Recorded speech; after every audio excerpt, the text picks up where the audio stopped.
Mi nombre es Nelly Lebrón Robles y soy natural de Guayama, Puerto Rico. Me llamo Emanuel Dufrasne González y soy de Ponce, Puerto Rico. Mi familia toda es musical. Todas mis tías, la familia Robles, que aunque mi mamá y mi papá ambos son naturales de Guayama, pero mi familia materna es la más conocida en el área, o era la más conocida en su momento por ser una familia muy musical, especialmente en el área del canto. Todas mis tías, mi mamá, todas cantaban y los eventos familiares pues se llevaban siempre junto con hacer música. Así que desde pequeños, incluso los niños pequeños se espera que puedan hacer algún tipo de ejecución musical cantada desde que son chiquitos. Y la familia y los vecinos, tan pronto habían celebraciones como el Día de las Madres, las Navidades, todas estas celebraciones culturales vecinales, pues sabían que nos íbamos a reunir y se venía todo el mundo de las comunidades cercanas, venían a la casa de mi abuela, doña Olimpia de León, que le decían doña Coca, y ahí ella era la matriarca y ahí eran las reuniones familiares. Así que todo el mundo se acercaba porque las Robles iban a estar ahí, los Robles se iban a reunir. Y era como celebrar la música de la época y la música, porque vuelvo y digo, nos encantaba bailar, cantar, y se hacían voces, los bebés, los chiquitos, una vez aprendían a hablar, tenían que cantar y había una canción, el Caracolito, que ya los chiquitos, 2, 3 añitos, ya podían hacer como parte de su primera presentación musical en la familia. Y esos son mis recuerdos de la niñez. Yo no recuerdo nunca no estar rodeada de música. Y yo creo que eso un poco es lo que ha dirigido mi vida profesional. O sea, para mí la música es algo como respirar, ¿verdad? Y cantar es como comer. Si uno no canta, no está vivo. En el caso mío, pues también crecí en una familia musical. No es porque todos fueran músicos, pero sí tenían un gusto por la música. Desde mi abuelo materno, Malaquías González Ruiz, hasta mi madre, que estudió piano y llegó a ser una pianista, una estudiante avanzada, y también le gustaba mucho el baile, pero de música popular, de extracción caribeña, que antes no se le decía salsa, se le decía música latina o música cubana, música afrocubana, y eso pues se escuchaba en Nueva York. Mi familia vivió en Nueva York un tiempo y siempre pues estaba sonando la radio, los discos. Había una gran afición en casa. Mi mamá le gustaba el baile. A mi tío, el único hermano de mami, pues también le gustaba el baile. Él se llamaba Malaquías González Rodríguez, pero le decían Mike o Mikey. Y le gustaba mucho el baile en época de la pachanga, del mambo, del cha-cha-cha. Y entonces, pues esa exposición pues me inspiró a querer saber más de música. También las clases generales de música en los colegios católicos. Teníamos clases semanales de música y exposición a distintos repertorios. De hecho, en una gira escolar llegué a ver y a escuchar a Benny Goodman en un ensayo con una orquesta sinfónica en Nueva York. Supongo que era la Filarmónica de Nueva York, no pudo haber sido otra, pero que fue un ensayo y nos llevaron en una excursión del colegio. Así que puedo presumir que alrededor de 1967, 68, pude ver y escuchar a Benny Goodman tocando música de conciertos. No era ya el repertorio de jazz de él, sino repertorio más de conciertos. Y pues fue una época en que uno veía en televisión a menudo a figuras como Louis Armstrong o Tito Puente o distintos artistas que visitaban el espectáculo de Ed Sullivan. Venían personas de Argentina a hacer coreografías con las boleras, unos ritmos de de gato y de chacarera, que cantaban a voces y en armonías con unos ritmos impresionantes. Entonces, pues, me refiero a los años 60. Toda esa década de 60, pues, tenía grandes artistas. Estaba en pleno apogeo Ricardo Rey con Bobby Cruz, estaba Tito Puente con su orquesta, Tito Rodríguez aún tenía su orquesta, y de hecho recuerdo un anuncio que él hizo de un café, y ese anuncio se oía en la radio con todo y orquesta. Qué chévere. Recuerdo cuando Joe Cuba pegó el pito, I'll Never Go Back to Georgia, y fue entrevistado en American Bandstand, un programa que estuvo décadas en televisión. Y recuerdo que Dick Clark, el que amenizaba o el locutor de ese programa, entrevistó a Joe Cuba. Y entonces yo estaría como en 5º grado cuando eso, pero ya uno sabía el nombre de Joe Cuba. Y entonces yo digo, mira, Joe Cuba entrevistado en ese programa.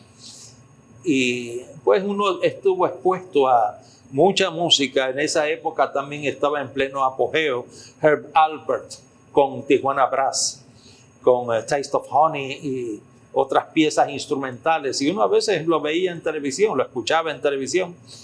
Y eran pocos canales en aquel tiempo, no había 100 ni 200 ni mucho menos 400 canales. Aquí en Puerto Rico era el 2, el 4, el 6, después vino el 7 y el 11. Eso es lo que había, no había más nada. Sin embargo, había mucha oportunidad de ver y escuchar artistas del país. Bueno, la Orquesta Panamericana aparecía de lunes a viernes al mediodía. El Gran Combo. Por años, el Gran Combo en el Canal 2, la Orquesta Panamericana en el Canal 4. Y además de eso, había por las tardes y por las noches programas que tenían invitados internacionales y también del país. Diversidad de programas televisados de lunes a viernes, y después sábado y domingo había otros programas también. Entonces eran pocos canales y uno estaba expuesto a mucha música, mucha música. De hecho, una vez me parece que fue en las Navidades del 67, posiblemente o alrededor de ese año, que a mi barrio, Coto Laurel en Ponce, se presentó con su guitarra y con un trago de, parecía whisky sobre hielo, en una mesita al lado de su asiento, un asiento alto, como de taberna. Entonces el trago, el cenicero, el cigarrillo, Gilberto Monroy. Claro. Y entonces la gente en el barrio le aplaudía a Gilberto. En el área sur no todo el mundo le aplaude a todos los artistas, pero de hecho muchas veces se presentaban conjuntos y tocaban su repertorio y la gente no aplaudía, pero a Gilberto Monroy sí lo aplaudían. Y eso, pues, uno dice, quizás sonaba descortés de parte de ellos, pero reconocían el arte de Gilberto Monroy, que era un cantante excepcional. Y también uno estuvo expuesto a muchos discos grabados de otras épocas. Tenía un tío abuelo, José Juan Rodríguez Rivera, que tenía una colección de discos de los años 40 y 50.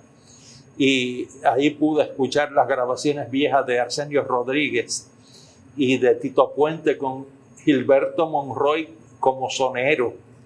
Y entonces Gilberto Monroy cantaba lo mismo bolero y danza puertorriqueña y ese repertorio así, valses y cosas así, pero también soneaba como un fenómeno, un sonero de primer orden, admirable. Y entonces pues uno estuvo expuesto a mucha música, bien sea televisión, discos, radio, y mucha música de todas clases, lo mismo seises que aguinaldos, que guarachas, jíbaras, que plena, además de las músicas populares en época del bugalú, etcétera. Había mucha música. También era como que en las casas comprar discos era parte de la cultura de la época, ¿verdad? En mi casa, por ejemplo, yo de chiquita, papi tenía toda la colección de Cortijo y su Combo en 78, en el sello Gema. Y yo recuerdo de chiquita ver esos discos con el sello amarillo y el diamante, ¿no?, en azul, y tener toda esta gama de discos que se ponían en cualquier momento del día. Había un repertorio para limpiar la casa los sábados en la mañana. Y ahí nosotros oíamos los Panchos, los violines de pego, obviamente, Cortijo, música de ramito. O sea, había un gusto bien diverso musical que era parte de la cultura de la casa.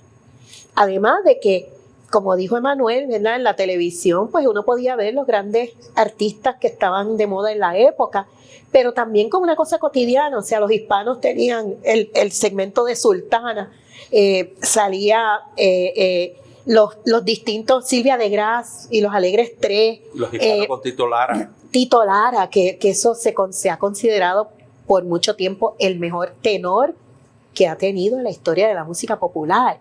Y entonces uno veía toda esta música, era parte de lo que pasaba a diario. O sea, no había que ir a ningún sitio.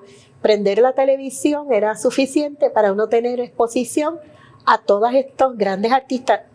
Yo por lo menos no soy de la época donde era la radio el espacio principal, pero ir al show de las 12 había que hacer la fila en Telemundo, en el Canal 2, hacer la fila y ver a Lucecita Benítez, a Chucho Avellanet, a todos estos artistas que eran protegidos, ¿verdad?, de la época de los años finales de los 60, Tami, Oscar Solo, todos estos que eran de Alfred D. Herger, ¿verdad?, como de esa piña, como uno le llama, y verlos en persona, no había que pagar, ¿verdad? Entonces, pues era una oportunidad egalitaria, igual para cualquiera que pudiera hacer la fila desde las 10 de la mañana para entrar a ver el show de las 12. Fíjate que hacia 1968 ya yo quisiera ver un video de eso.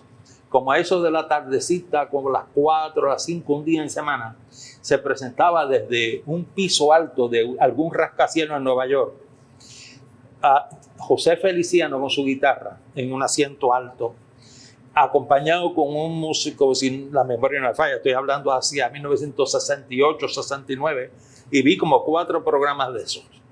Y era Spanish Broadcasting Company, y presentaban desde ese piso, no sé dónde, en Manhattan, supongo, un contrabajista, un músico de tumbadora y posiblemente un timbalero.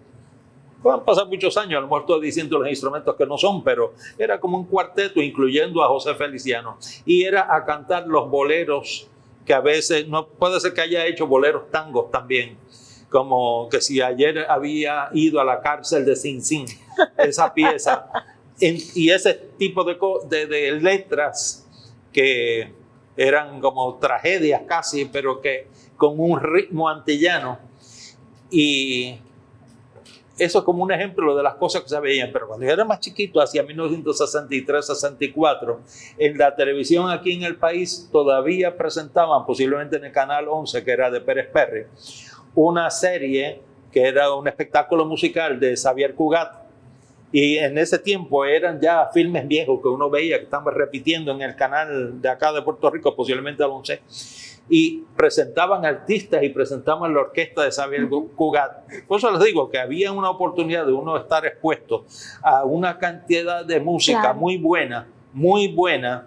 Y era, entonces no había las facilidades como de YouTube ahora, eso no lo hay. Claro. Pero uno tenía otras oportunidades de escuchar otras cosas, y ¿no? También la experiencia de ir a las fiestas patronales, donde iban las grandes orquestas, las que estaban de moda, pero también las que tenían una trayectoria musical, ¿verdad? Y a lo mejor no había la oportunidad de ir a un espectáculo en un teatro, como hay ahora, porque ahora eso es parte de la cultura contemporánea, pero hacer conciertos multitudinarios no era la práctica en el momento, y las fiestas patronales y los centros del pueblo eran literalmente el corazón musical de las comunidades.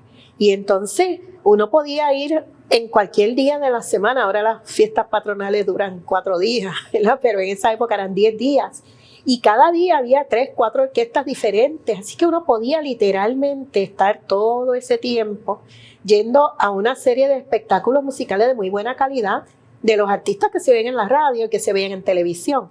Pero tampoco podemos olvidar programas como el Show de las 5, que era de Gaby Fofó y Miliqui, que también, aunque la gente no le da esa misma importancia a la música para la niñez, Gaby Fofó y Miliqui eran profesionales, eran músicos profesionales que habían estudiado en el Conservatorio de España, y entre los 3 tocaban 25 instrumentos diferentes. Y eso también marca la niñez, marca la crianza, ¿no? El estar expuesto temprano en la vida a buena música. Que pues lamentablemente eso está bien carente y está solamente disponible a aquellos padres o madres que tienen la imaginación de buscar buena música en las redes sociales. Pero antes pues no, antes uno ponía eso, los programas para niños traían también artistas infantiles. Aquí fue el show de Xuxa y estuvo el payaso mexicano, el que tenía la voz bien finitita. Sí, ya mismo te digo. Que murió, ¿verdad?, hace unos años recientemente. Y claro, no podemos olvidar a Remy. Cepillín. Y Remy, toda esta gente que marcan la vida musical de la gente desde que somos chiquitos. Bien, entonces tenemos la televisión, tenemos la radio. Yo recuerdo de chiquita cuando teníamos las grabadoras cassette. Y entonces grabábamos, mi papá nos regaló una grabadora que tenía 2 canales. Y entonces uno podía grabar desde la radio en 2 canales y un canal tenía la voz y el otro canal tenía la música. Y entonces nosotros grabábamos los cassettes, le bajábamos el volumen de la voz, subíamos el de la pista y cantábamos. Y cantábamos los éxitos que estaban en las radios, ¿verdad? Y estaba Michael Jackson y estaban todos estos también músicos estadounidenses que se oían en las radios. Y en mi comunidad nosotros hacíamos obras de teatro y las musicalizábamos con los discos que teníamos en la casa. Así que los muchachos nos reuníamos, hacíamos un libreto y luego poníamos música que respaldara la historia. Inclusive escribíamos los comerciales que iban entre movimiento, entre escena y escena. Y la gente venía, traía las sillas y los mismos papás hacían una tarimita y ahí hacíamos todo. Y entonces todas estas oportunidades de hacer música en la comunidad, de hacer música en la escuela. O sea, en las escuelas se cantaba y no necesariamente había que tener un maestro de música. Las maestras de las materias de español, de estudios sociales, se sabían todas estas canciones y había un repertorio de música escolar que también se ha perdido. Ver una orquesta sinfónica en televisión, el Canal 6 todas las semanas tenía conciertos sinfónicos. Así que la televisión era un espacio que podía llenar esa curiosidad musical que uno pudiera tener. Además de los eventos, ¿verdad?, de la familia y demás. Había de lunes a viernes también otro foro que uno podía disfrutar y que uno podía aprender de música o estar expuesto a música, y era Telecine Mexicano, de lunes a viernes, claro, en Canal 2, ya después del espectáculo del mediodía y antes de las 4 de la tarde, claro, que empezaban los muñequitos. Ahí también uno tuvo oportunidad de escuchar diversidad de orquestas mexicanas tocando repertorio variado, porque no era solamente canción ranchera, hacían mucha música cubana. En esas películas salía Miguelito Valdés, por ejemplo, salían rumberos y rumberas que eran cubanos radicados en México. Pero también salían unos conjuntos que sonaban bravísimos, como Marisol y Joselito, todos estos cantantes españoles, también, aunque sí, era Telecine Mexicano, pero habían unos espacios de película. Porque se oía mucha música popular, sí, española. Y mucha música popular española, particularmente en los años 60, 70. Uh-huh.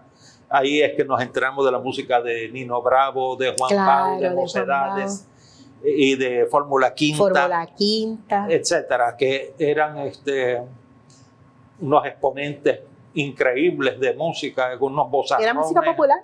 Música popular, pero insuperable. Pero el Telecine Mexicano, pues, también tenía mucho repertorio. Luis Aguilar, Antonio Aguilar, Pedro Infante, el otro que decía muy agradecido, Pedro Vargas, sí, etcétera. De Pedro Infante, yo era chiquita cuando ya a mí me fascinaba Negrete él. También. Y un día le dije a mi mamá, mami, me encantaría cuando viniera Pedro Infante que me lleves a verlo. Y ella me dijo, muchacha, si lo ves, cógele miedo si él se murió antes de tu nacer. Y yo lo lloré. Y yo creo que yo fui la última que lloró a Pedro Infante como 15 años después que él falleciera, porque yo no sabía que había muerto. Yo le diría que el 63 fue cuando yo primero vi en televisión a los hermanos Ayala. Marcos Ayala era camarógrafo en el Canal 2 y en ocasiones llevaba a su conjunto allí, los hermanos Ayala, y ahí fue cuando me enteré de lo que era eso. Y entonces, más tarde, como 5 años más tarde, como hacía el 68, es que vi en el programa de Los Alegres 3 con Damirón Chapuzó, Silvia de Gras, que presentaban a la familia Cepeda.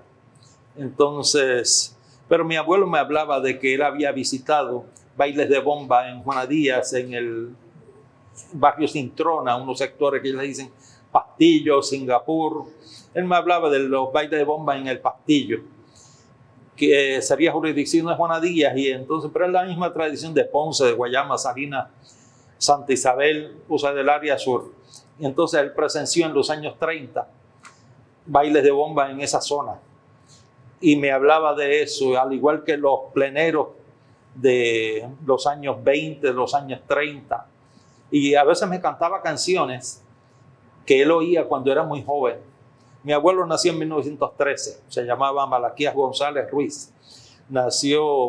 Se crió en el barrio Coto Laurel de Ponce, y con el bisabuelo, que después fue su suegro, él visitaba esos bailes de bomba en el Pastillo de Juana Díaz, pero que también presenció toques de plena con unas figuras. Había un músico de pandero que vivía cerca de mi barrio, Coto Laurel, él le decían Bachiche, y él tocaba un pandero, pero que él también, mi abuelo vio a un músico de Coamo que tocaba el acordeón de botones, que la gente llama popularmente una sinfonía de manos, y a ese le decían Pacharo.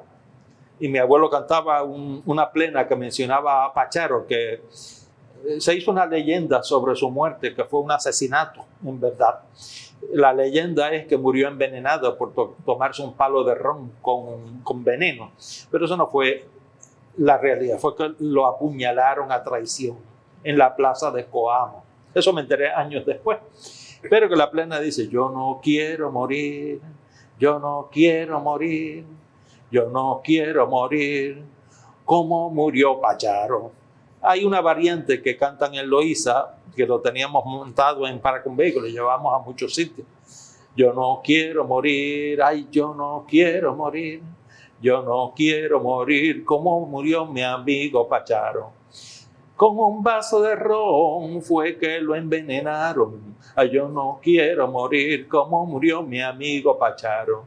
Era un amigo sincero, más que un amigo, un hermano. Ay, yo no quiero morir como murió mi amigo Pacharo, etcétera, ¿verdad? Intercalándole el estribillo, el coro entre cada copla, ¿verdad? Entonces, pero eso es todo una leyenda. Él no murió de esa manera. Pero suena bien para cautivar el interés del que escucha, ¿no? Y eso era un ejemplo de las plenas que aprendí de mi abuelo y de otras personas mayores que uno conocía, que participaban en esa época, que escuchaban la plena. Los primos de mi abuelo decían que en los años 20, en los años 30, lo único que se oía donde quiera eran plenas. Claro, estarían exagerando porque se oían danzas, mazurcas, polcas, guaracha, música cubana, etcétera, música de las bandas municipales, por ejemplo, pero que donde quiera era tan popular la plena que mi abuelo me contaba que en la escuela ellos le hicieron una plena para molestar, pegarle vellones a 2 compañeros. Le pegaron el vellón de que eran noviecitos. Entonces dice: Antonia le dijo a Carlos: Carlos, ¿para dónde va? Que te doy almuerzo y comida y una peseta para manejar. Y si tu padre se opone, contigo me voy a casar. Antonia le dijo a Carlos: ay, dime para dónde va, etcétera, ¿verdad? Entonces eso era para pegarle vellones. Pues, ¿sabes? Cuando los nenes son muy chiquitos no les gusta que digan: ese es noviecito tuyo y ese tipo de cosas. Ya cuando tienen 13 años ya cambia la cosa. Pero cuando son de primero, segundo, tercer grado, ay, déjame quieto, esa nena tan fea o ese nene tan feo, se les da pachó, ¿verdad? Y entonces no quieren que les digan eso. Y para molestarlo le hicieron esa plena. Pues años después con Paracumbé grabamos esa plena que aprendí de mi abuelo y que es una plena auténticamente de mi barrio, Coto Laurel, que sería de la década del 20. Pero así era tan popular la plena que donde quiera se oían plenas que hasta los nenes quizás cogían melodías conocidas y le ponían una letra adecuada para lo que quisieran ellos cantar o comentar. En el caso mío, mi familia, en estas reuniones familiares, siempre hacíamos bomba. Nosotros tenemos unos amigos cercanos de la familia, tan amigos que nos consideramos familia, aunque no somos familia biológica, la familia Montes Sabater. Y pues ellos se criaron con mis tíos y con la familia de mi papá. Es interesante porque las muchachas, que ya son, ¿verdad? Ustedes saben que cuando uno cae en la categoría de muchachas ya es porque ha pasado una edad, ¿no? Ellas son amigas de mi mamá y de mi papá porque todas vivían en la misma comunidad, en la calle Retiro, en Guayama. Mi papá vivía en una calle cercana a la Luis Venegas. Luego se mudó al caserío Calimano, que es un residencial público que queda en el mismo pueblo. Y allí, en el caserío Calimano, se hacía bomba. Y en el pueblo, en Guayama, en la plaza, en la alcaldía, tiene una plazoleta interior y allí se hacían los bailes de bomba también. Y entonces en las afueras del pueblo, que hay un barrio que se llama La Puente Jobó, allí, que es donde todavía encontramos eventos asociados a la bomba más comunitaria, también se tocaba bomba. Y entonces, ¿pero qué pasa? Los Montes Sabater, el abuelo de ellos, don Juan Sabater, era tocador de bomba. Y la abuela también. Y ellos pues habían heredado todo ese bagaje de sus abuelos. Y cuando nos reuníamos en familia, ellos nos faltaban porque eran literalmente, son como si fueran mis tíos biológicos, ¿no? Y todos nos reuníamos, todos ellos cantaban igual y siempre había que cantar y tocar bomba. Mi abuela, Olimpia de León, doña Coca, la mamá de ella había nacido bajo la esclavitud, doña María de León. Y María bailaba bomba. Y ella, es interesante porque ella no quería que mi abuela bailara. Pero mi abuela, pues, usted sabe cómo son los muchachos, que tan pronto no le dicen que no, pues por ahí es que se va la cosa. Y bailaba y cantaba. Mi abuela tenía una voz muy hermosa también. Y pues cuando nos reuníamos en familia, parte de lo que hacíamos, cantábamos en trío, la música de los Panchos, la música popular que estaba de moda y bomba. Y entonces eso era como parte del repertorio familiar, ¿bien? Y aprendíamos a bailar. Y yo creo que esa es la manera más natural de pasar las tradiciones de una generación a otra, cuando se da en las comunidades y en las mismas familias. Nosotros nunca tuvimos un grupo de bomba, nunca fuimos artistas de tarima, ¿verdad? Éramos artistas de la comunidad porque realmente se hacían unos eventos musicales bien chéveres, ¿verdad? Y si era música navideña, pues todo el mundo sabía el repertorio, y éramos famosos por eso. Ahí familia, los Robles se van a reunir y todo el mundo venía a oírnos cantar y tocar. De nuevo, tampoco eran músicos profesionales, eran aficionados, pero como tenían un bagaje musical tan rico, pues eso era parte de las cosas que hacíamos en la comunidad.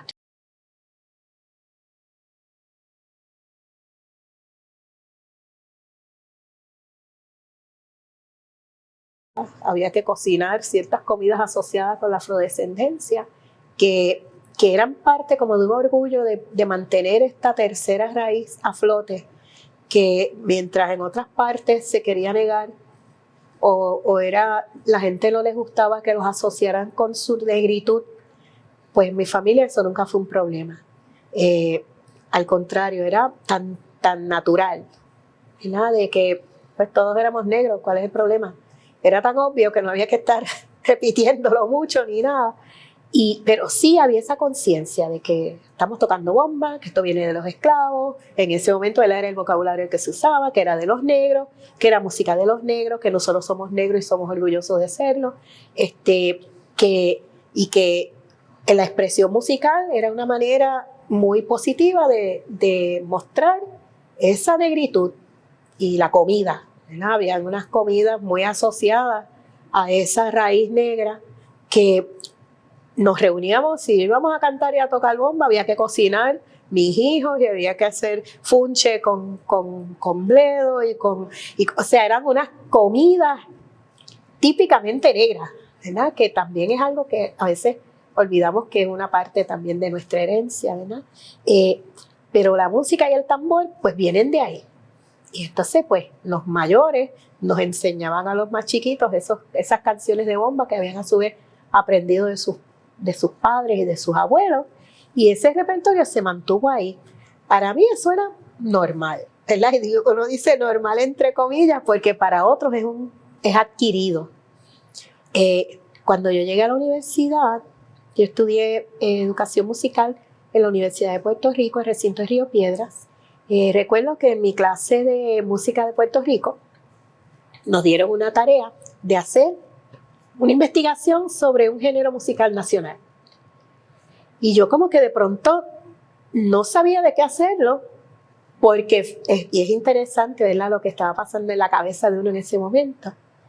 ¿Cuál género musical nacional yo conozco bien como para yo hacer una investigación o pueda hablar sobre ello sin sentir que es un proyecto que yo tengo que empezar desde cero? Porque pues la música llamada jíbara, ¿verdad?, la música de cuerdas y demás, eso está chévere, pero yo no sé mucho de eso.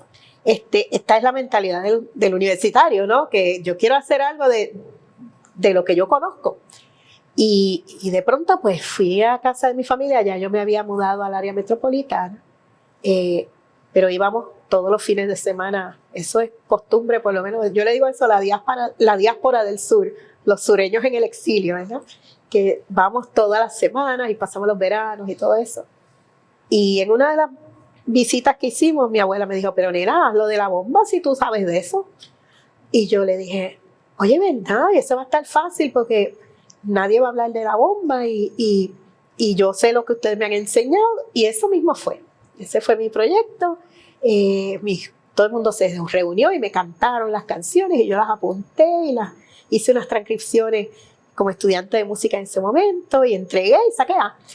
Pero eso, en ese momento yo no sabía el valor de lo que yo estaba haciendo, ¿verdad? De hacer una recopilación para una clase de un repertorio musical que era parte importante de nuestra herencia como país, de nuestra identidad nacional. Y luego cuando conozco a Manuel, y él tiene ese interés en hacer la investigación ya más académica de lo que es el género, pues yo lo acompañaba. Era bien chévere porque él quería hacer su investigación para sus proyectos graduados, pero culturalmente todavía, esto es en los años 80, era impropio que un varón estuviera solo con mujeres que no conociera. Entonces, muchas exponentes de la bomba pues son mujeres, ¿verdad? Especialmente las cantadoras. Y entonces me decía, Nelly, acompáñame porque quiero entrevistar a doña fulana, pero ella se siente incómoda de hablar conmigo porque yo soy un varón. Y yo pues lo acompañaba. Y uno era desconocido también. Sí, ellos no conocían a uno iba por allí a preguntarle sobre cosas que para ellos era una actividad comunitaria también, especialmente en Loíza. Y ahí vamos y conocimos toda esta gente tan maravillosa. Yo siempre digo que nosotros somos el eslabón entre esos que murieron ya y que nos pudieron contestar y hablar y conversar sobre ese género, que si no es por ellos se hubiera perdido. Y las generaciones contemporáneas, ¿verdad? Que no tuvieron la oportunidad de conocer de primera mano esas personas, sentarse con ellos en la sala, beberse un café y conversar y aprender. Y que luego, cuando tuvimos Paracumbé, era parte esencial ir a donde estas personas, que eran las fuentes primarias, bailarles, tocarles, cantarles, para que ellos nos corrigieran y nos dijeran, mira, así era, así no es, corrijan esto, así no es el toque, tócalo así, esto está bien cantado, esto está bien bailado. Eso fue una experiencia que yo creo que hoy día ningún grupo lo puede tener. Pues fíjate que si uno entrevistaba a una persona que tenía 90 años en 1983, esa persona había nacido en el siglo XIX. Uh-huh. Llegué a entrevistar a un señor que se llamaba Víctor Hernández en Loíza. Tenía 108 años. Y es la cosa que tenía su cabeza en orden, su mente clara. Y se expresaba muy bien. Una hermana de él se llamaba Juliana y tenía más de 90 años. Y me hablaban ellos y otros más, lo mismo en Guayama, que en Ponce, que en Loíza, de instrumentos de origen africano que no eran tambores de bomba, claro, que eran instrumentos de cuerdas. y que esas cosas desaparecieron ya, pero por el testimonio de ellos pude rescatar algunos. Por ejemplo, Juan Sabater Vidella, que mencionó Nelly hace un rato, en Guayama usaba un arco vocal, una sola cuerda, que pisaba con un palo más grueso y con una varillita percutía por acá y resonaba dentro de la boca, sin tocar los labios, ni los dientes, ni la lengua. La cuerda se la ponía entre los labios sin que tocara parte de la cara, ¿no? Y abría y cerraba la boca para producir un efecto como de distorsión del sonido, mientras que percutía con pisar con el palo más grueso. Entonces, pero no es que estaba cantando, sino que producía ese sonido con la cuerda y resonaba y proyectaba ese sonido. Y eso es interesante porque, fíjate, Emanuel, la cabeza, ¿verdad? Cuando uno estudia canto, parte de lo que uno aprende es la anatomía del cuerpo humano. Todo el espacio del frente de la cabeza, estos son espacios huecos. Y entonces la cabeza viene a ser un lugar de un resonador natural que amplifica el sonido. Así que aun cuando no hubiera el conocimiento científico, pero ponerse una cuerda entre los labios y abrir y cerrar la boca hacía que automáticamente hubiese una resonancia bien interesante de ese sonido como consecuencia de estar puesto en la cara, ¿no? Cuando no hubiera películas del África, usan ese instrumento en África, en gran parte del continente al sur del Sahara todavía. Entonces me habló don Víctor Hernández de Loíza de un instrumento que él describía como un arco, y él no recordaba que tuviera un resonador, pero tenía que haber tenido un resonador que era quizás una media higuera vacía, o quizás un coco, medio coco, ¿verdad? La parte dura del interior del coco. Yo estoy más inclinado a pensar que era una higuera chiquita. Entonces, que él decía que lo tocaban como una guitarra, que había que saberlo tocar y tenía una sola cuerda. Y buscando en el YouTube encontré, sí, de la zona Senegal, Gambia, de por ahí, un instrumento bien semejante a lo que él describía.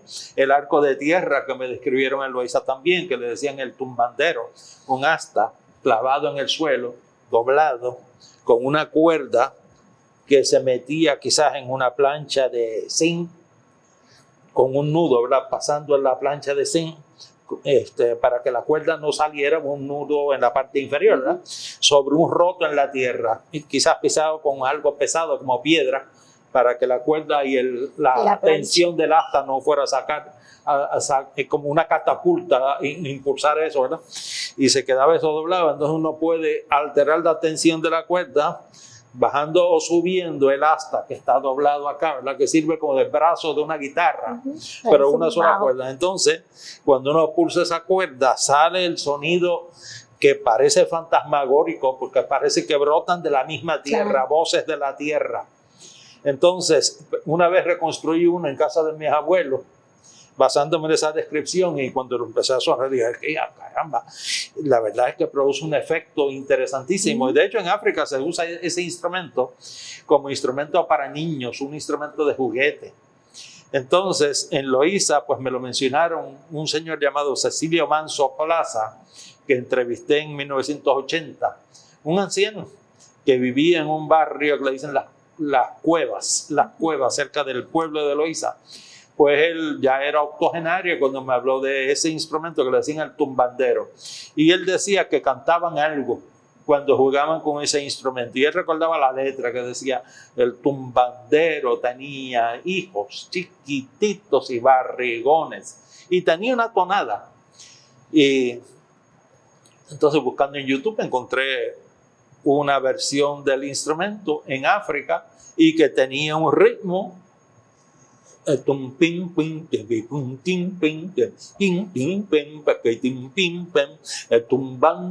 tenía hijos. O sea que se parece el ritmo que tocan en el video ese de África con el ritmo de la letra que me dijo don Cecilio.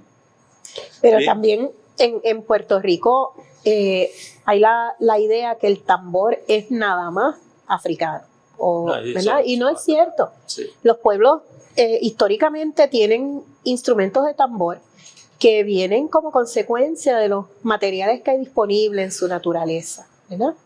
Puerto Rico, pues, el tener árboles gigantescos que se puedan ahuecar, como por ejemplo en Venezuela, que tienen troncos largos y con madera bien dura, que entonces ahuecan y forman tambores. Eso no es típico aquí, eso no es tradicional aquí. Aquí muchos de los tambores que hoy consideramos, ¿verdad?, como tambores tradicionales vienen porque hay una tradición comercial, ¿verdad? Por ejemplo, en el área sur, los tambores originalmente son hechos de los barriles donde se curaba el ron. ¿Bien? Estos barriles los dejaban de usar después de un tiempo porque la madera ya no curaba la materia de la misma manera. Un barril de ron tiene una vida útil de unos cuantos años y eso entonces ya la materia prima del barril, del tambor estaba hecha, no había que pasar el trabajo de hacerla desde cero. Los tambores tradicionales originarios de Puerto Rico son de madera, pero no tienen cueros y se mantienen a través de nuestra herencia indígena, ¿verdad?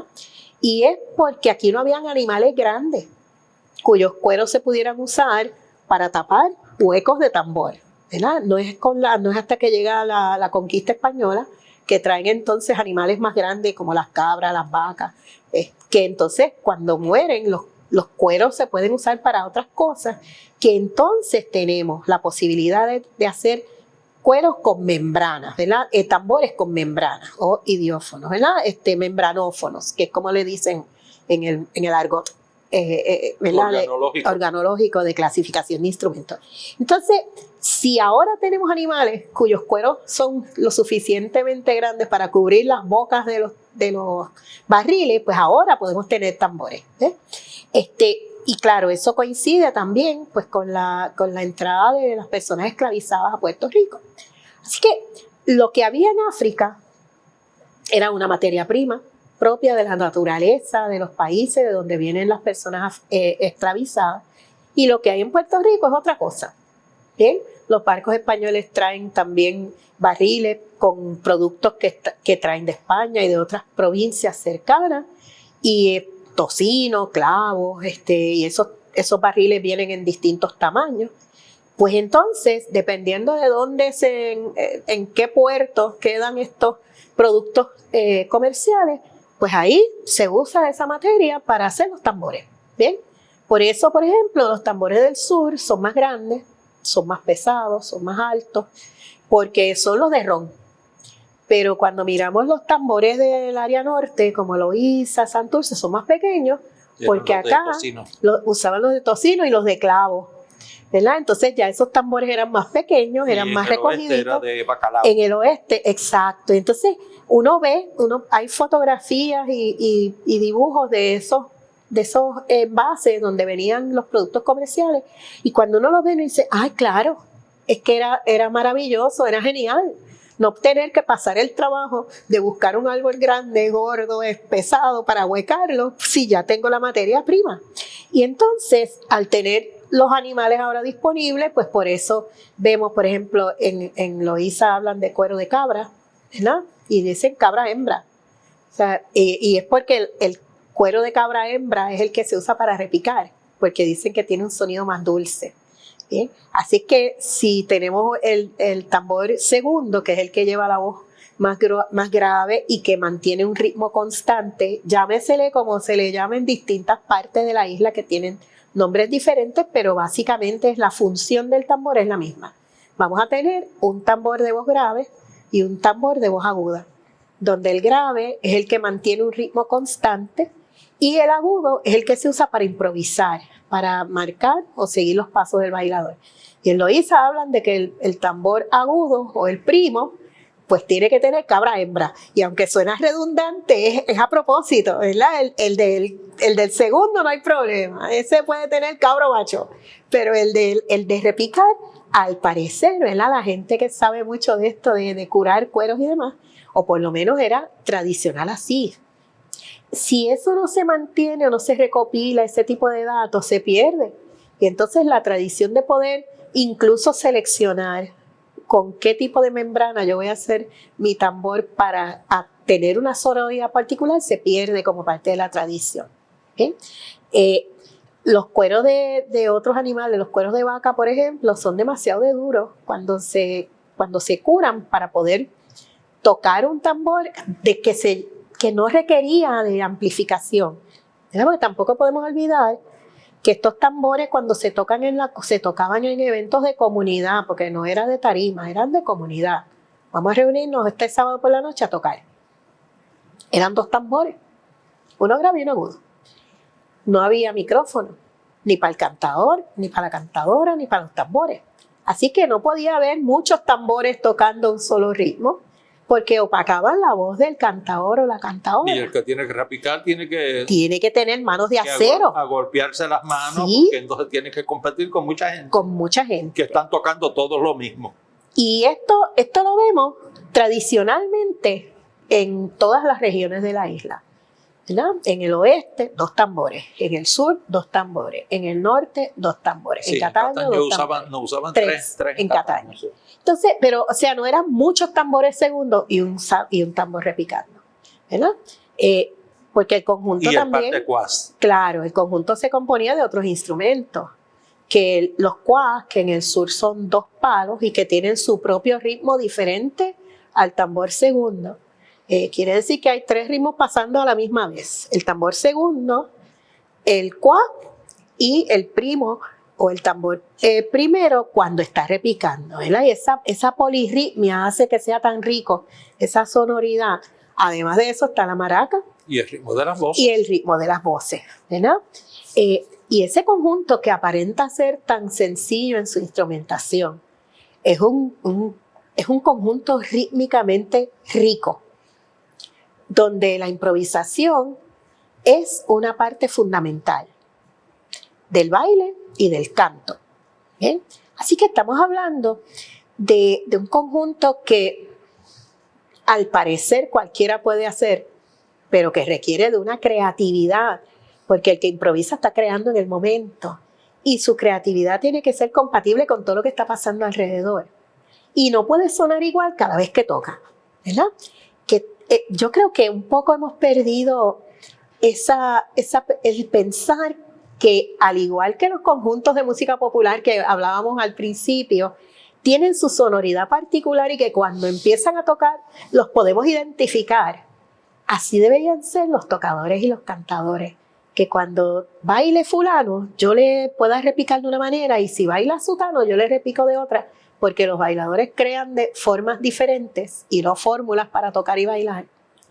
Y los tocadores no tienen fórmulas tampoco, porque si nosotros pensamos en la música como un lenguaje, no es más rico uno tener mucho vocabulario para poder compartir ideas, ¿verdad?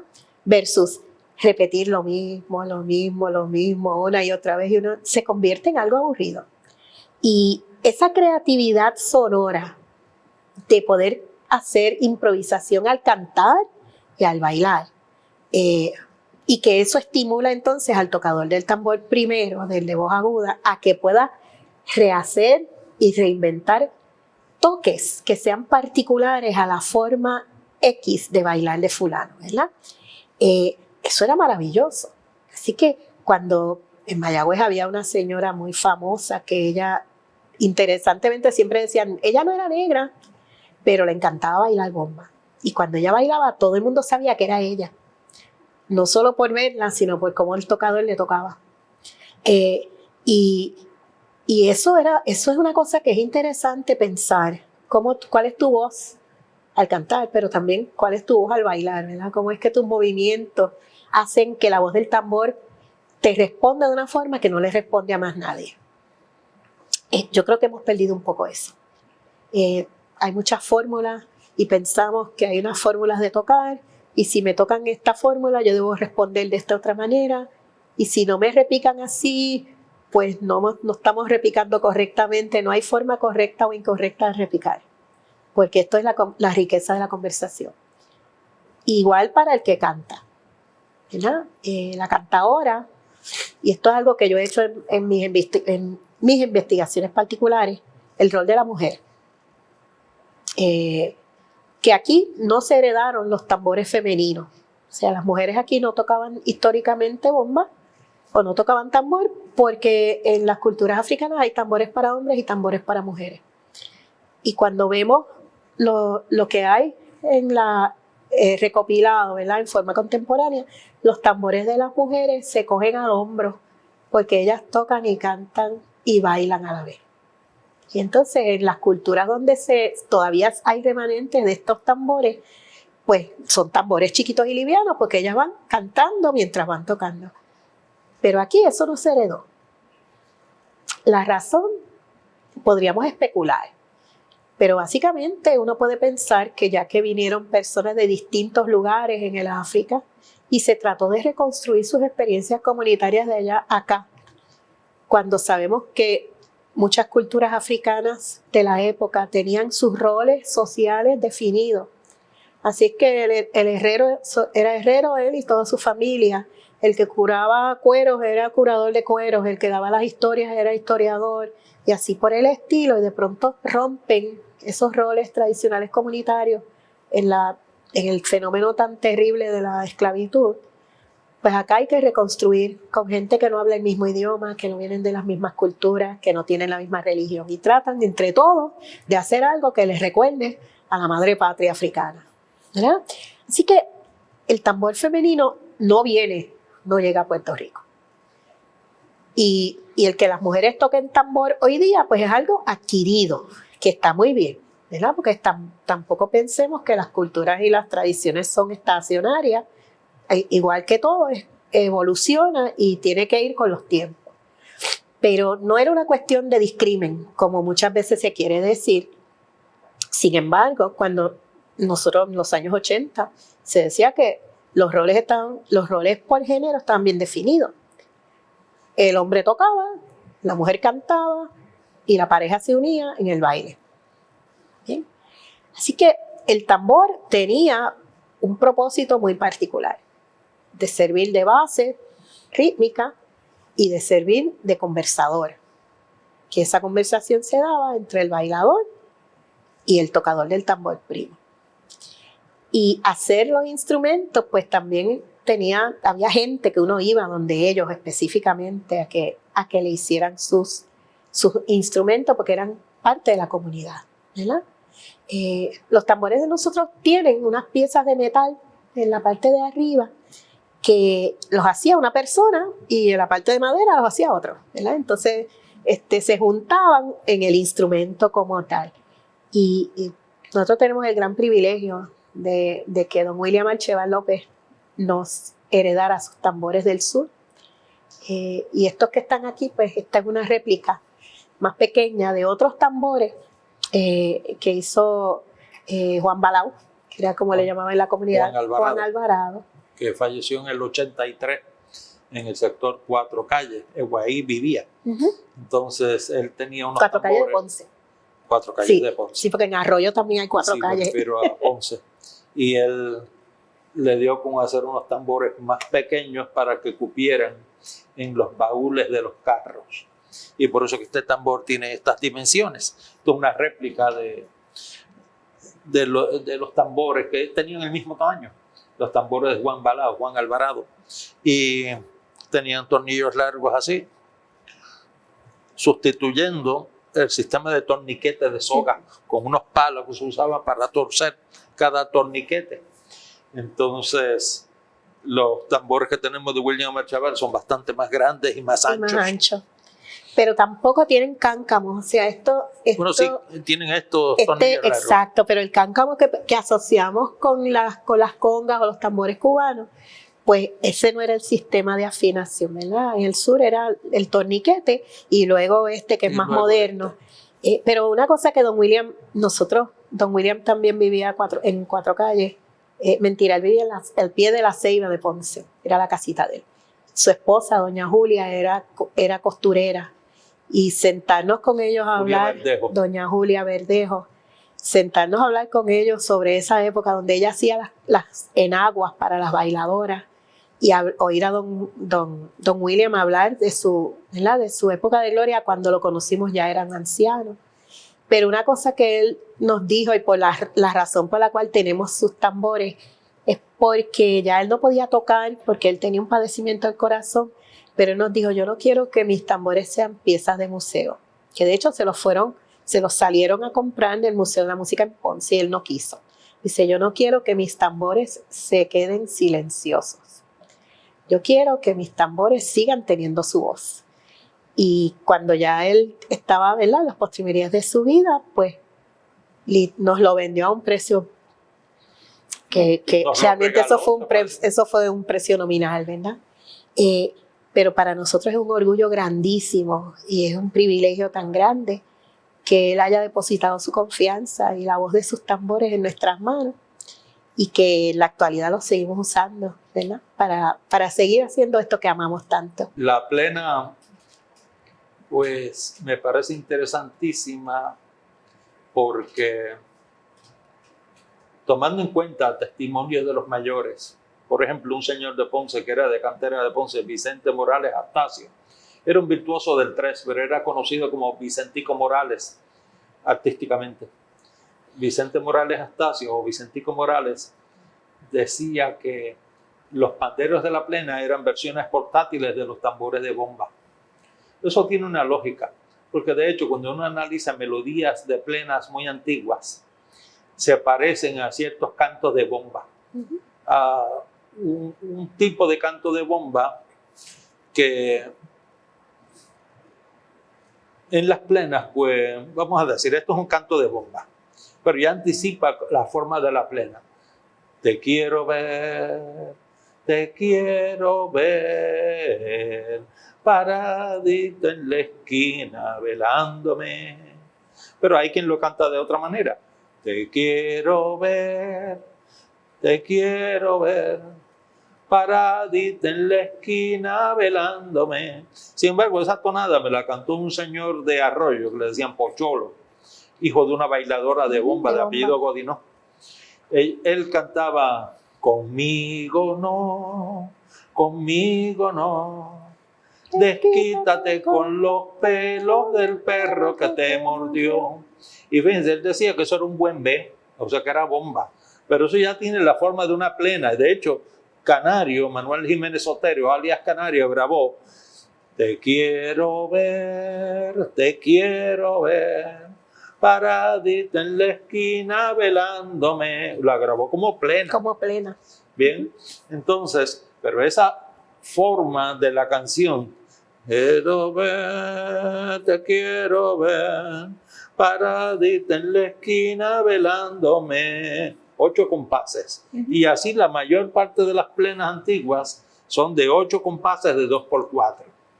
Qué bonita bandera, qué bonita bandera, qué bonita bandera es la bandera puertorriqueña. Y si uno coge cada una de ellas, 8 compases. Así eran las plenas originalmente, pero así son muchos cantos de bomba también. Así es que la idea de que los panderos son versiones portátiles de los tambores de bomba, que me dijo Vicentico Morales, yo creo que tiene mucha lógica. Más cuando uno toma en cuenta uno de los ritmos del área sur, que le dicen el cunyá. El tambor segundo, o sea, el de sonido más grave, hace un ritmo de pontín pacatum, pontín pacatum, pontín pacatum, pontín pacatum, pontín pacatum, pontín pacatum, pontín pacatum, pontín pacatum, pontín. Entonces, si uno oye eso a distancia, va a sonar con entonces con los palos y la maraca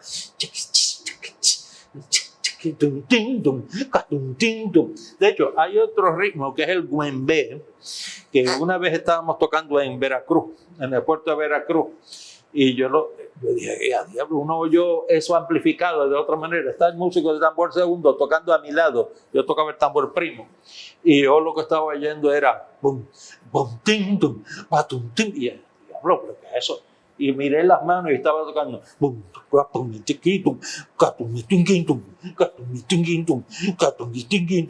Pero yo lo que escuchaba con la amplificación que ellos efectuaron allí, sonaba como una plena. como sonaba como una plena.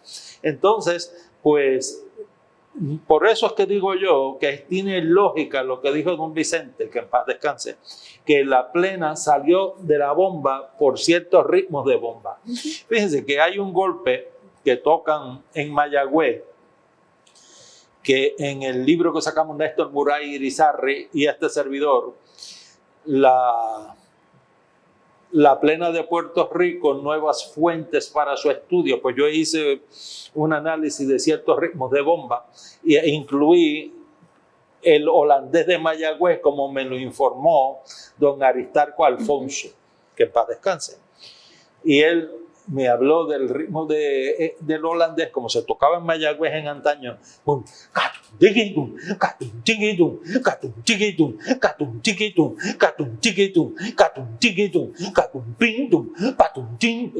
También, aunque tiene otro ritmo, es reminiscente de plena.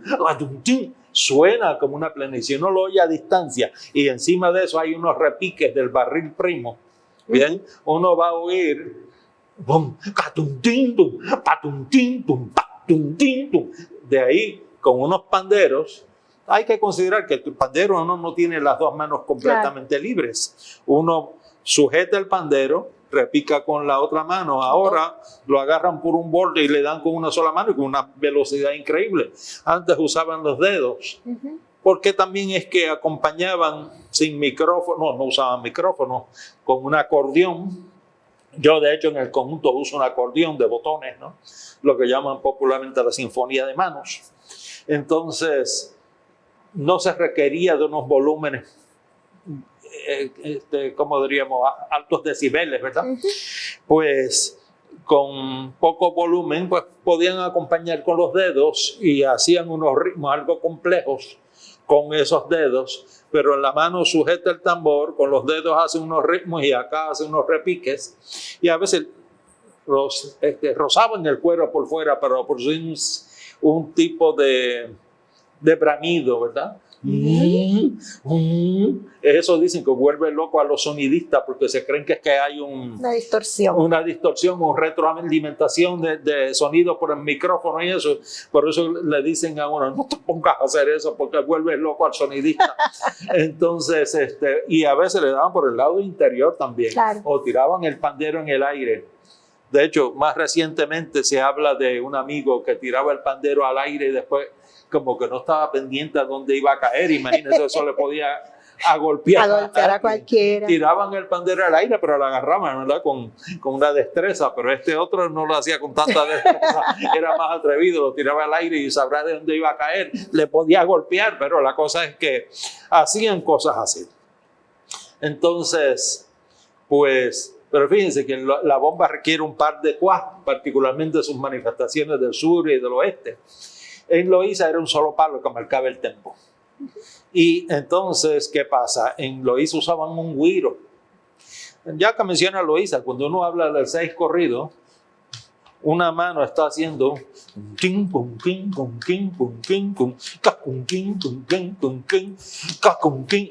suena como una plena también. Claro, en un solo tambor. En un solo tambor. Entonces, están las manos libres y hacen semicorcheas consecutivas con un acento en una de esas semicorcheas, ¿verdad? Entonces la plena está contenida ahí. Lo que pasa es que uno está dando más golpes y si uno no está pendiente no la ve. Pero con esa nota acentuada, ahí está la plena. Claro. Entonces, lo que pasa también es que se pierde un poco porque al acelerar, en el caso del 6 corrido, que ahora lo tocan tan aceleradamente, eso es cierto. Pues entonces, por la velocidad que se quieren el toque. Pero también se pierde esa riqueza de esos golpes internos, ¿no? De esos golpes pequeñitos que hacen que suene más rico, más redondito todo. Y entonces, pues, una cosa se ve impresionante, pero se pierde en términos sonoros. Pero sí, por el tempo acelerado alteran el ritmo. Y claro, estamos hablando de los ritmos que son binarios en la bomba. Bueno, entonces, ¿qué pasa? Que hay gente que dice que se pelea, que si dónde surgió la plena. Yo no tengo dudas que surgiera en Ponce. Entonces alguien podría decir, bueno, es que eres ponceño y por eso estás prejuiciado. Pues sí, lo estoy, no me importa. Pero no es el punto. Es que las plenas más antiguas suenan o tienen temas ponceños. Por ejemplo, mamita, llegó el obispo. Llegó el obispo de Roma. Mamita, si tú lo vieras, qué cosa linda, qué cosa mona. Ese obispo fue cuando nombraron el primer obispo de Ponce. Porque antes solamente había un obispo para toda la isla que estaba en San Juan. Sí. Pero cuando nombraron, hicieron una segunda diócesis, fue a principios de los años 20, fue que nombraron al obispo de Ponce. Bien, no fue de otro sitio, fue el de Ponce. Había una plena antigua que era de una personaje de mi barrio, Coto Laurel. Ella era de la calle Jobos. Y yo tenía apuntado hasta el nombre de ella, pero boté el papelito a propósito. ¿Por qué? Porque ella se dedicaba a ser mujer alegre, por no decir otras cosas, ¿verdad? Entonces le decían Azuquita. Pero como ella tiene parientes que están vivos, yo no menciono el nombre. Boté el papelito con el nombre y el apellido para no ofender, porque en estas cosas no es buscar ofender a nadie, pero ella era de mi calle Jobos, en Coto Laurel, de la misma calle donde yo vivía en Coto Laurel. Y entonces la plena se canta con ese apodo de ella, Azuquita, y se cantaba llegó a cantarse en todo el país. Entonces dice, ¿qué azuquita tiene? ¿Qué azuquita tendrá? Que cuando la ves un hombre le da trabajo para olvidar. Que cuando la ves un hombre que le da trabajo para olvidar. Entonces con las coplas y lo demás. Ahí tenemos un segundo tema de carácter ponceño por el tema en sí. El caso de Pacharo que mencioné antes. Él era de Coamo. Pero Coamo no está tan lejos de Ponce y él tocaba en Ponce porque mi abuelo, que era un niño, un adolescente, lo vio tocar en Coto Laurel. Así es que él tocaba en Ponce. Así que muchas de las plenas son de temas ponceños. Ahora, ¿qué pasa? Que había toques, ya les mencioné, toques de bomba en Loíza, toques de bomba en el área sur, toques de bomba en Mayagüez, que se parecen a la plena. Y ese de quítate con los pelos del perro que te mordió, lo conocen en Mayagüez, lo conocían en Guayama. Entonces, ¿qué pasa? Que cuando la plena empezaron a tocarla, a bailarla en parejas, le pusieron un acordeón, le pusieron en algún momento el güiro, los panderos. Guitarra y cuatro. Y guitarra y cuatro. El resto del país reconoció esa sonoridad puertorriqueña con elementos de la música jíbara, de la guaracha, con el cuatro, la guitarra, el acordeón que llegaría al país por medio del comercio. Porque el acordeón es un invento de allá de Austria y Alemania. Del norte de Europa. Entonces llegó al país y llegó a otras partes del mundo, pero llegó a Puerto Rico obviamente, y se caracterizó por la plena. Fíjense que hay un comentario en un periódico, un parrafito así, en un periódico de 1907, si la memoria no me falla. El Águila de Puerto Rico se publicaba en Ponce y se dice que en la plaza de Ponce, al cruzar la calle de la alcaldía de Ponce, había un grupo tocando plena. Y el autor de ese comentario, creo que nadie lo firmó, pero que yo no sé si hizo ironía o si en verdad había un parecido entre la tonada de esa melodía y una danza de Juan Ríos Ovalle, clarinetista de la orquesta de Morel Campos, y ese era compositor también, o sea, Juan Ríos Ovalle, compuso una danza titulada Divina Ángela. Y el que hizo el comentario dijo que esa plena, que era reminiscente de la danza Divina Ángela, o alguna plena de Juan Ríos Ovalle, por si acaso me estoy equivocando en cuanto a la composición. Pero la cosa es que yo lo que digo es que él estaba encontrando una similitud entre las dos melodías o estaba siendo sarcástico por lo rústica de la plena y lo muy elaborada de la danza puertorriqueña. Y él lo que sí decía es que el tema del que trataba la plena era sobre un dulce de lechosa. Ahora, ¿cómo era esa plena? ¿Cómo era la letra? No se sabe. Dios. No se sabe, porque eso era algo que se cantaba en Ponce en esos tiempos y el que hizo el comentario no apuntó la letra completa, ¿verdad? Estaba recopilando un evento musical de la época. Entonces decía que había un nene chiquito que bailaba al son de la plena. Entonces mencionó la sinfonía, debo suponer que hablaba de un acordeón, de la pandereta, se debió referir a un pandero, no mencionó güiro alguno, así que es posible que el güiro lo incorporaran después. Y la gente cantando sobre un dulce de lechosa. Que eso es interesante porque comparte también elementos con la bomba, ¿verdad? En la plena, que le llaman románticamente el periódico del pueblo. Sí, eso es una acepción un poco romanticona, ¿no? Porque la bomba también es el periódico del pueblo. O sea, cuando uno examina las letras de ambos géneros, recogen eventos de la comunidad. Bueno, y los 6 y los aguinaldos igual también. Exacto, o sea, los 6 y los aguinaldos igual. Y que eso es común en las composiciones del pueblo, ¿verdad? El llamado folclore viene de la gente, de lo que pasa alrededor de las comunidades, de la vida diaria, cotidiana, de los eventos que marcan esa comunidad y que a veces marcan el país. Y de ahí es que entonces vemos que es la materia prima, ¿verdad?, de la composición. Y cuando nosotros comenzamos en Paracumbé, yo empecé en 1981.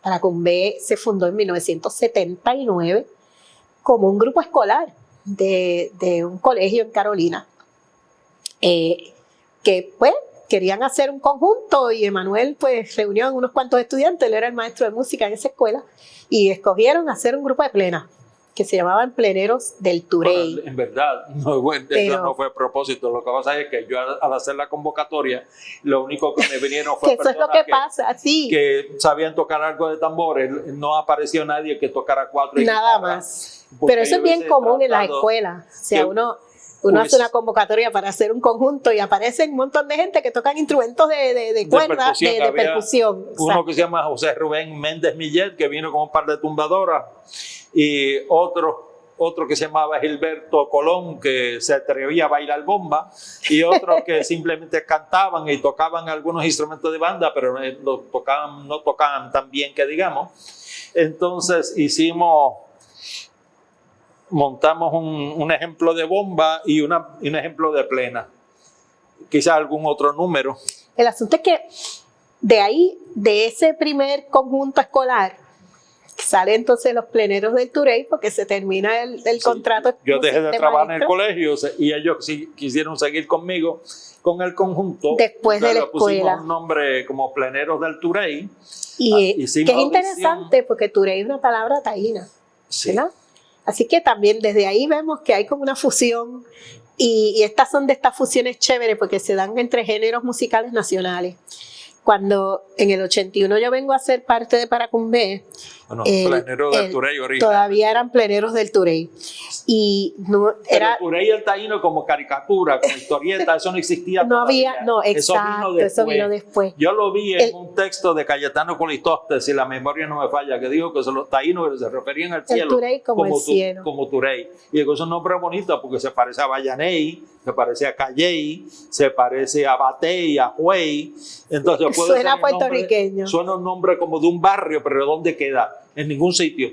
Entonces puede ser en cualquier pueblo. Claro. Y entonces, pues, si me preguntaran, entonces después se hizo en Ponce una urbanización, creo que le dicen Villas del Turey, pero eso vino después. Eso vino después.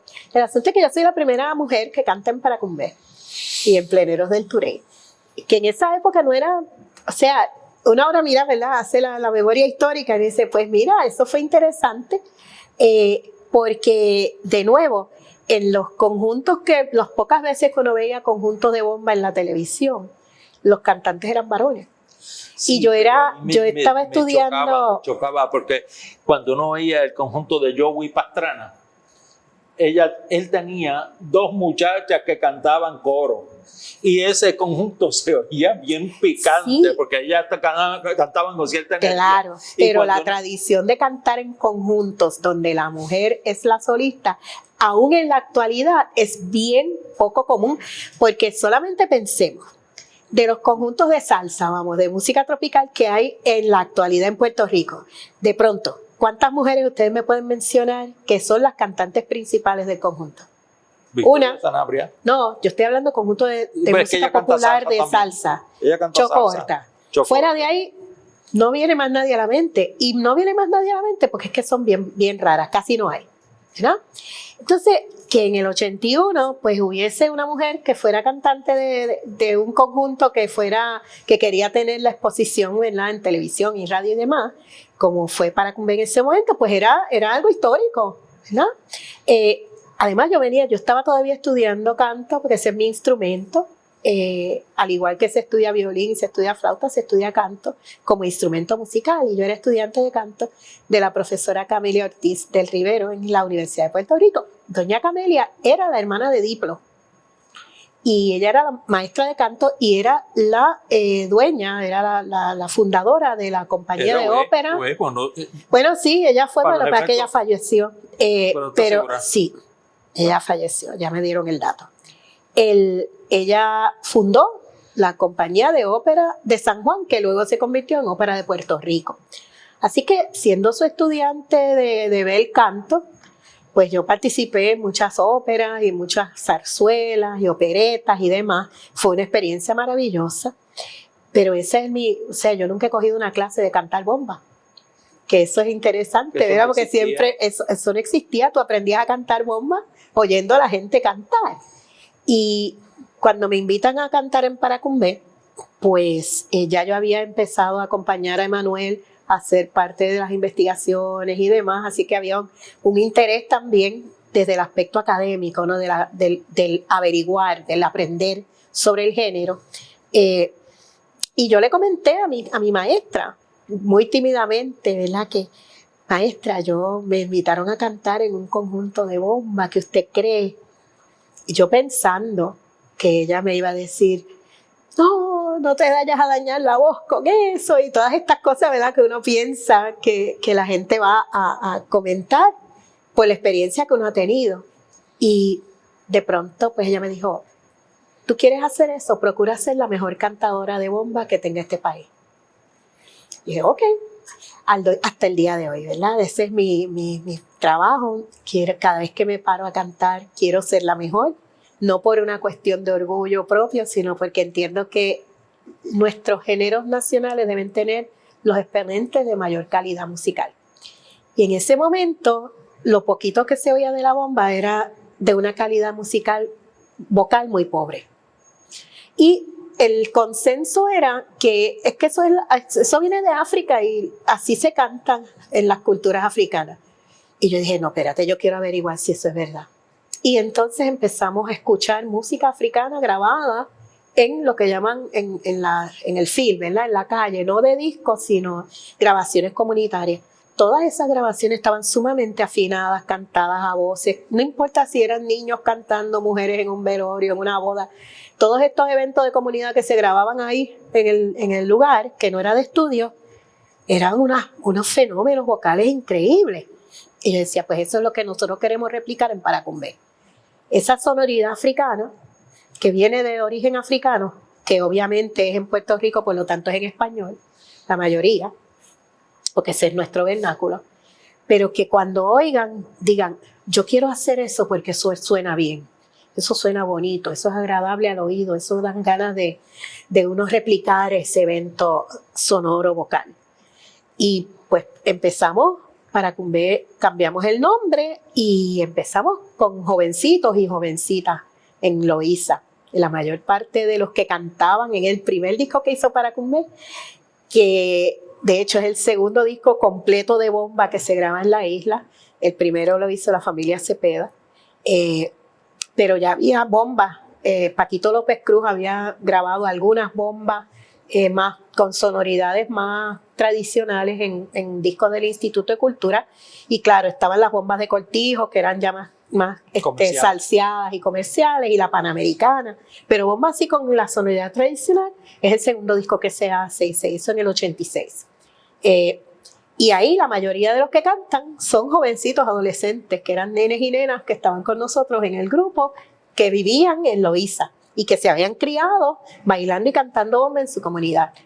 El tocador, el que repicó el tambor ahí fue don Cruz Ortiz Cirino, alias Chichito, que era conocidísimo y respetadísimo en la comunidad como un gran tocador de bomba. Y Emanuel hizo el tambor segundo, se hicieron los cuas que los hizo Raúl Berrío. Y era todo, casi todo el disco era unísono, una sola voz, pero estaba bien afinadito. O sea, vocalmente cuidamos el que tuviera una calidad vocal.